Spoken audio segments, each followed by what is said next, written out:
अस्सलामुअलैकुम। तो कैसे हैं आप सभी? उम्मीद है कि बेहतर होंगे। चलिए आज की एक्सप्लेनेशन शुरू करते हैं। जैसा कि हमने लास्ट एपिसोड में देखा कि जीवू और उस मोटे लड़के के दरमियान फाइट हो रही थी। वो दोनों एक दूसरे को हराने के लिए अपनी पूरी ताकत लगा रहे थे। उनकी लड़ाई अब दोबारा से होने वाली होती है, पर ऐसे में मिस्टर दाई आके उन सबको रोक देता है। मिस्टर दाई आकर उन्हें मना करते हैं और इस लड़के के बारे में बताते हैं कि ये लड़का बुरा लड़का नहीं है। टैंग शेंग को मोटू की कहानी बताते हैं कि वो इसी स्कूल का एक स्टूडेंट है। इसने इसी साल एडमिशन लिया है और इसकी सोल एक म्यूटेटेड सोल है, यानी कि उसकी दो सोल पावर को मिला के एक सोल पावर बनी हुई है और ये बहुत ख़तरनाक है। इसीलिए ये मोटू बहुत ताकतवर है, लेकिन अभी ये मोटू अपनी स्पिरिट पावर को सही से इस्तेमाल नहीं कर पाता और इसकी स्पिरिट सोल इसके इमोशंस को भी चेंज कर देती है, जिससे वो अपने आसपास के लोगों को नुकसान पहुंचाने लगता है। इसी वजह से मोटू को कई लड़कियों के साथ अट्रैक्शन भी होने लगता है और अभी तक जितनी भी इसकी गर्लफ्रेंड बनी थी उस सब ने इसको धोखा दे दिया है। इसीलिए मोटू परेशान रहता है, लेकिन इसकी स्पिरिट सोल को एक ही चीज़ से काबू किया जा सकता है और वो ये है कि इसको भर पेट खाना खिलाना। ये सब चीज़ें सुनकर बाकी सबको अजीब लगता है, क्योंकि यहाँ आकर वो बड़ी अजीब अजीब चीज़ों का सामना कर रहे थे और उन्हें समझ आ जाता है कि ये सच में एक मॉन्स्टर स्कूल है। अब मिस्टर दाई उन्हें बाकी स्टूडेंट से मिलवाता है और वहाँ ऑस्कर भी आता है और सबको अपना इंट्रोडक्शन देता है और वो रिंग रोंग रोंग के सामने अपनी हेकड़ी भी दिखाने की कोशिश करता है, यानी उसे इम्प्रेस करने की कोशिश करता है। और उसने अपनी बीएड भी कटा दी होती है, लेकिन रिंग रोंग इससे मुतासर नहीं होती और उसको इसके पागलपन से इरिटेशन होने लगती है। और वहाँ पर स्कूल का डीन आ जाता है और जीवू समझ जाती है कि ये तो वही आदमी है जो कि शॉपकीपर बने हुए थे और इन्हीं से इन्होंने हेयर क्रिस्टल ख़रीदा था। असल में वो शॉपकीपर का भी काम करते हैं और यहाँ के डीन भी हैं। फिर वो बच्चों को एक लाइन में खड़ा करते हैं और उन सभी को टास्क देने लगते हैं और वो सबसे पहले रिंग रोंग रोंग और ऑस्कर को बुलाते हैं और इस जगह के 20 राउंड मारने को कहते हैं और बाकी बच्चों को मिस्टर दाई के ज़ेरे निगरानी यहाँ के रूल बताने को कहता है और वो टैंग शेंग को अपने ऑफिस में मिलने के लिए बुलाते हैं और वहाँ जाकर वो मास्टर के बारे में बातें करने लगते हैं। वहाँ पर वो उन्हें ग्रैंड मास्टर का लेटर भी दिखाते हैं जिसमें लिखा होता है कि टैंग शेंग को स्कूल में एंट्री दे दो। और इसके बाद सीन शिफ्ट होकर रिंग रोंग रोंग के ट्राइब को दिखाया जाता है, जो कि रिंग रोंग रोंग के घर से भाग जाने वाली बात से बड़ा नाराज़ थे। उन्हें जब पता चलता है कि वो श्रेक स्कूल में पढ़ रही है, इससे वो और भी ज़्यादा नाराज़ होते हैं, क्योंकि उनका मानना ये था कि वो उसे एक अच्छी ट्रेनिंग खुद भी दे सकते थे। और यहाँ पर ऑस्कर और रिंग रोंग रोंग जो राउंड लगा रहे होते हैं, ऑस्कर रिंग रोंग रोंग को अपना एक सॉसेज खाने को कहता है, इसलिए कि उसने सुबह से कुछ नहीं खाया था। लेकिन रिंग रोंग रोंग अपना एटीट्यूड दिखाकर वहाँ से चली जाती है और ऑस्कर को पीछे छोड़ खुद आगे निकल जाती है और वहाँ पर रिंग रोंग रोंग के ट्राइब वाले आदमियों को भेज रिंग रोंग रोंग को वापस लाने को कहते हैं। राउंड पूरे होने के बाद वो फिर एक जगह पर आते हैं जहाँ पर डीन उनसे 20 राउंड के बारे में पूछता है। अभी डीन उनको 20 राउंड के बारे में पूछते हैं। ऑस्कर तो कहता है कि मेरे मुकम्मल हो गए। जब रिंग रोंग रोंग से पूछा जाता है तो ऑस्कर पहले ही आगे जाकर कहता है कि हाँ उसके भी पूरे हो गए हैं। अब वो ऑस्कर को आगे बुलाकर शाबाशी देने लगते हैं और उसे 20 राउंड और मारने को कहते हैं। ये बात सुनकर उसे बुरा तो लगता है, पर वो अपने टीचर्स की बात को ना भी नहीं कर सकता था। इस वजह से वो 20 राउंड फिर से मारने के लिए चला जाता है। दरअसल उन्हें समझ आ गया था कि रिंग रोंग रोंग ने 20 राउंड नहीं मारे हैं और ऑस्कर ने झूठ बोला है। ऑस्कर ने तो अपने 20 राउंड मुकम्मल कर दिए थे, लेकिन रिंग रोंग रोंग की बारी में उसने उससे झूठ कहा था। इस वजह से मास्टर उन्हें डांटने लगते हैं। इस पर रिंग रोंग रोंग को गुस्सा आ जाता है और वो अपने टीचर से ऊंची आवाज़ में बात करने लगती है और उनसे कहती है कि ये स्कूल है, कोई जंग का मैदान नहीं कि यार बात मानी जाए। दरअसल रिंग रोंग रोंग का ट्राइब एक बहुत ही ज़्यादा ख़तरनाक और बड़ा ट्राइब था, इसलिए वो हर वक्त गुरूर में रहती थी। वो सबसे उल्टा उल्टा ही बोला करती थी। वो उसे स्कूल से बाहर जाने को कहता है और मिस्टर दाई को इसका सामान पैक करने को कहता है और ऐसे में रिंग रोंग रोंग धमकी देती है कि आपने अगर ऐसा किया तो मेरे ट्राइब वाले आपको नहीं छोड़ेंगे। लेकिन डीन इनकी इन बातों से नहीं डरता और उसे पलट कर कहता है कि तुम आखिर कर भी क्या सकती हो, तुम इस स्कूल की सबसे कमज़ोर स्टूडेंट हो, तुम्हें शुक्र करना चाहिए कि तुम्हें हमने एडमिशन दे रखा है। इस पर रिंग रोंग रोंग को गुस्सा आ जाता है। उसके अकॉर्डिंग वो बहुत ज़्यादा ताकतवर थी, लेकिन वो जब आसपास देखती है वहाँ पर टैंग शेंग, जीवू, मोटू कैट गर्ल वगैरह उसको नज़र आते हैं तो उसको खुद ही कमज़ोर लगने लगता है। जब वो ऑस्कर को देखती है तो वो ये कहती है कि वो उससे तो ज़्यादा ताकतवर होगी, लेकिन डीन उसे बताते हैं कि वो भी अपनी फुल सोल पावर रखता है और अपनी फील्ड के लोगों में सबसे ज़्यादा ताकतवर है। ये सुनकर रिंग रोंग रोंग रोने लगती है और रोते रोते भाग जाती है।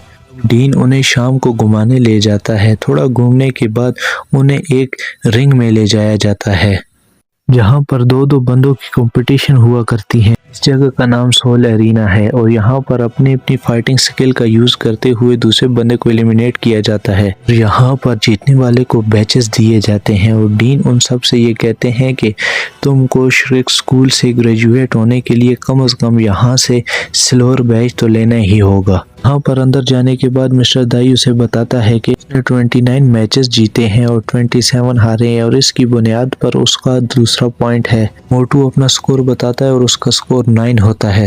मोटू की सोल पावर कम है और इसलिए कम सोल पावर वाले ही उससे मुकाबला करने के लिए आते हैं। मिस्टर दाई की सोल पावर ज्यादा है और इसलिए उससे लड़ने के लिए ज्यादा सोल पावर वाले आते हैं। और इसके बाद जीवू और तेंग शेंग अपना अपना नाम लिखाने के लिए काउंटर पर जाते हैं और वो 2 वर्सेस 2 के लिए अपना अपना नाम लिखवाते हैं। उनकी टीम का नाम सेंग्यू रखा जाता है।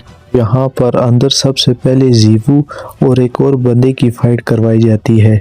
जीवू के ओपोनेंट के पास आयरन राइनो की सोल पावर थी। वो बहुत खतरनाक था, लेकिन जीवू भी कम नहीं थी। वो उसे बिना सोल पावर का इस्तेमाल किए मारने लगती है और कुछ ही टाइम की मेहनत के बाद वो उसे दूर फेंक देती है और वो इस मैच की विनर बन जाती है। और दूसरा मैच तेंग शेंग वर्सेस कैट गर्ल होना है। उन दोनों को अंदर बुलाया जाता है और तेंग शेंग जानता था कि कैट गर्ल की पावर उसकी स्पीड है। उसकी स्पीड को धीमा करना चाहता है और ऐसा करने के लिए वो एक केज बनाने लगता है। अब वो उसके इर्द गिर्द प्लांट बिछाने लगता है और कैट गर्ल इसमें फंस जाती है। मिस्टर दाई को ये अच्छा नहीं लगता क्योंकि वो कैट गर्ल को पसंद करता था और उसे जीतते देखना चाहता था। अब केज के अंदर तेंग शेंग उसे पकड़ने की कोशिश करता है, लेकिन वो उसकी चंगल से बच जाती है और ऊपर की ओर जाती है ताकि वो इस केज से बाहर निकल सके। मिस्टर दाई को समझ आ जाता है कि वो कैट गर्ल को केज में कैद करना नहीं चाहता था, बल्कि वो आसपास प्लांट बिछाना चाहता था ताकि वो जब ऊपर उठकर मारने की कोशिश करे तो ब्लू सिल्वर प्लांट उसको नीचे से जकड़ लें और उसको कैद कर लें। अब ऐसा ही होता है और जब कैट गर्ल ऊपर को जाती है तो नीचे से तेंग शेंग उसको पकड़ लेता है और जकड़ लेता है और इसके बाद तेंग शेंग इस फाइट का विनर हो जाता है। अब वो अपनी हार से बड़ी खफा थी और मिस्टर दाई उसको हौसला देते हैं कि तुम्हारी पावर पेड़ों पर चढ़कर मारने की है और ये जगह प्लेन थी, इस वजह से तुम्हें यहाँ पर हारने पर कोई पछतावा नहीं होना चाहिए। राउंड शुरू किया जाता है और एक तरफ तेंग शेंग और जीवू होते हैं और दूसरी तरफ 2 भाई होते हैं जिनकी सोल पावर हैमर की थी। इनमें से एक आयरन टाइगर है और एक आयरन ड्रैगन है और वो दोनों ही बहुत ज़्यादा ताकतवर हैं और वो दोनों रैंडम हैमर की स्किल का यूज़ करके तेंग शेंग और जीवू पर अटैक करते हैं। तेंग शेंग उन पर हमला करता है, लेकिन वो दोनों भाई बहुत ज़्यादा ताकतवर थे, इस वजह से वो इनका कुछ भी नहीं बिगाड़ पाता। और इसी दरमियान उनमें से एक भाई तेंग शेंग पर हैमर से अटैक कर देता है और जिस वजह से तेंग शेंग जख्मी हो जाता है। हालांकि वो जख्मी होने से पहले उन दोनों भाइयों को अपनी ब्लू सिल्वर प्लांट में जकड़ लेता है और जीवू तेंग शेंग को चोट लगने से बड़े गुस्से में आ जाती है। जीवू गुस्से में उनकी तरफ एक ब्लेड फेंकती है क्योंकि ये मैच कंपटीशन था, इसमें हार जीत तो होनी ही थी। जीवू के ब्लेड उन दोनों की जान भी ले सकते थे, इसलिए तेंग शेंग अपने सीक्रेट वेपन का इस्तेमाल करते हुए उन दोनों की जान को बचा लेता है। फिर वो इन दोनों की ताकत को देखकर अपनी हार एडमिट कर लेते हैं। अब तेंग शेंग और जीवू को विनर कहा जाता है और इस लड़ाई के बाद तेंग शेंग को यह समझ आ जाता है कि इस दुनिया में मुझसे भी ज़्यादा ताकतवर लोग मौजूद हैं, उसे ट्रेनिंग करने की ज़रूरत है। वो सब बाहर आते हैं और मिस्टर दाई ने कैट गर्ल को प्रपोज करने का प्लान बनाया होता है और मोटू सबके सामने ये बात कह देता है जिससे कि मास्टर दाई की बड़े वाली बेइज्जती हो जाती है और वो मिस्टर दाई को आवारा लड़का समझ यहाँ से चली जाती है। तेंग शेंग और जीवू भी आपस में बातें करते हैं। अब स्कूल की एंट्रेंस पर वो दोनों जब आते हैं तो वो मिस्टर दाई और रिंग रोंग रोंग को झगड़ते हुए देखते हैं, क्योंकि रिंग रोंग रोंग इतनी बदतमीजी से बात कर रही होती है कि मिस्टर दाई को बहुत ज़्यादा गुस्सा आ जाता है और वो फौरन उसे मारने के लिए आगे बढ़ता है, लेकिन तेंग शेंग उसे रोक कर अपने गुस्से पर काबू करने को कहता है। इसके बाद मिस्टर दाई उसको वहीं छोड़ खुद अंदर को चला जाता है। उसके जाने के बाद रिंग रोंग रोंग तेंग शेंग को बोलती है कि उसे जान से मार डालो, अगर तुम ऐसा करोगे तो हमारी ट्राइब तुमको बहुत ज़्यादा पैसे देगी और तुम्हें हमारे क्लैन में एक अच्छी पोजीशन भी दे दी जाएगी। और ये सब सुनकर तेंग शेंग उसे मना कर देता है और अंदर जाने लगता है, ताकि उसके लिए ये सब कुछ भी नहीं था। वो उसको सुधरने के लिए कहकर चला जाता है। वो पास खड़े ऑस्कर से मदद मांगती है, पर ऑस्कर भी मना कर देता है। अब रिंग रोंग बहुत ज़्यादा खफा होती है और कहती है कि तुम तो मुझे पसंद करते हो फिर भी मेरी साइड नहीं ले रहे। और वो अब ये कहता है कि तुमने बार बार बोल के मुझे ये एहसास करा ही दिया है कि तुम एक बड़े घराने की लड़की हो और हम तुम्हारे सामने कुछ भी नहीं। और अब ये मुझे भी एहसास हो गया है कि मैं तुम जैसे बड़े घराने की लड़की के लिए नहीं बना हूँ। अब रिंग रोंग रोंग को अपनी गलती का एहसास हो जाता है। हालांकि वो पीछे मुड़कर कुछ भी नहीं कहती, पर उसको गिल्ट होने लगता है कि अगर उसने अपना बिहेवियर नहीं बदला तो उसका कोई भी दोस्त नहीं बन पाएगा। और अब अगले दिन सब बच्चे स्कूल में अपनी अपनी लाइन में खड़े होते हैं और अब वहाँ पर ऑस्कर फिर आने में लेट हो जाता है। अब डीन उस पर गुस्सा करने वाले होते हैं, लेकिन वो बताता है कि आज सुबह ही उसने ट्रेनिंग की है और उसकी रैंक 30 लेवल पर पहुँच गई है।